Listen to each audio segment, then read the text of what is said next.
هذا وأفاد مراسل الجزيرة في جيبوتي أن المعارضة الصومالية والحكومة الانتقالية لم يتوصل بعد أسبوع من المفاوضات إلى حل حول وضع صيغة واضحة لانسحاب القوات الإثيوبية من الصومال. وقال مبعوث الأمم المتحدة إلى الصومال إن المحادثات الجارية في جيبوتي تمر بمرحلة صعبة. وقف إطلاق النار بين الجانبين وتسييل أعمال الإغاثة ومواصلة الحوار بين الحكومة الانتقالية والمعارضة، وأخيرا الموافقة على استقدام قوات أممية إلى الصومال، تلك هي النقاط الرئيسية التي لا تثير الخلاف بين الطرفين. الخلاف بينهما يكمن في وجود القوات الأثيوبية داخل الصومال. المعارضة تريد أن يتضمن الاتفاق جدولا زمنيا لا يتجاوز 4 أشهر لخروج هذه القوات، بينما الحكومة الانتقالية وحليفتها أثيوبيا لا يريدان الالتزام بهذه الصيغة كما تشير مصادر دبلوماسية.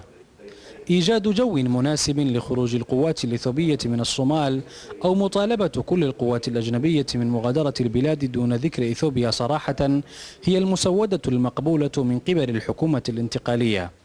المسؤول الأممي إلى الصومال أعلن أن الأطراف المتخاصمة يصعب عليها تجاوز الحساسيات الشخصية لأجل مصلحة بلادهم، وأنهم غير مستعدين لإنهاء خلافاتهم.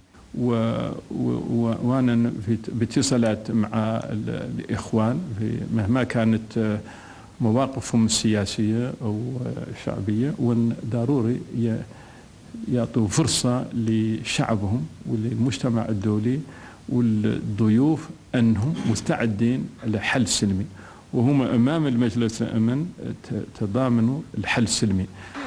القصف العشوائي الذي تعرض لها سوق بكارة في مقديشو وتجدد الاشتباكات، تعتقد المعارضة من أن القوات الأثيوبية تحاول عرقلة هذه المحادثات.